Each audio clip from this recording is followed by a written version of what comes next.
ما ده تاته توفدي ما شاء الله ده خجل هذا ده ما من هذا مولود رسول الله صلی الله علیه وسلم فرمایي چا چې چا له جماعت یې ورکړ نو د ده ګناهونه به الله رب العالمین معاف کړي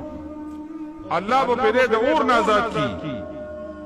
هذا ما شاء الله خواني وګي ما وګي او څومره ثواب چې دغه روزدار شوی دی او تا له جماعت یې ورکړی دی اقمر ثواب به تعالی الله رب العالمین درکړي صحابه کرام وفرمایل د الله رسوله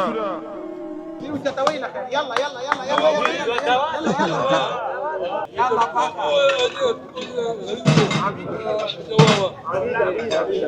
وسو طاقت نشته چې موږ دومره جماعت یې ورکړو موږ غریبانان یو رسول الله صلی الله علیه وسلم فرمایل الله رب العالمین د دې رو جماعت ثواب هغه چاله ورکړي چې چاله یو قجوره ورکړي نوخه كل عليه جرياره دغه هذا خذ د پورا رو جماعت ثواب تعالی الله رب العالمین درکړي غریب مسکینی په 200 روپۍ باندې په 300 روپۍ باندې کیلو کجوره ده هي طرف جبر توتو فارس ما ده تاته توفدي ما شاء الله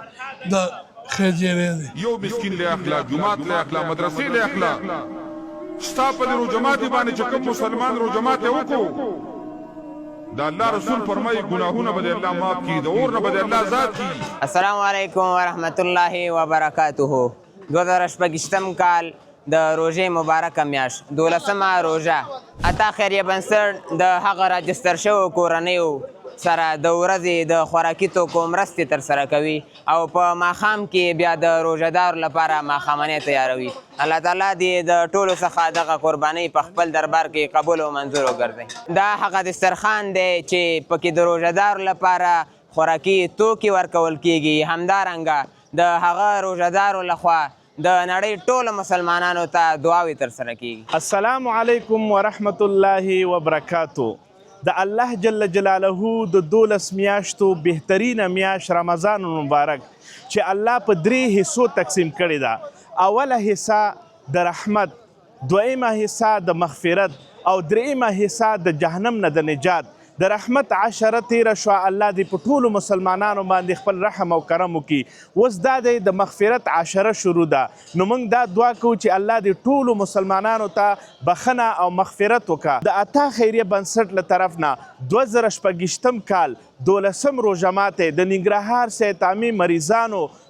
د پاره تیار شوی دی الله جل جلاله دې دا صدقه د عطا خیریه بنسټ نه خپل دربار کې قبول او منظور وګرځي او دې میاشت کې تاسو د پتر زمونږ د عمل غریبانان دي دې کې کونډې دي دې کې یتیمانان دي مسکینان دي ده ما من هذا مولود ده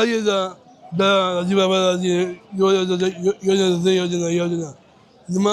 ما هغنا ما ظن يغلي ده بين دولي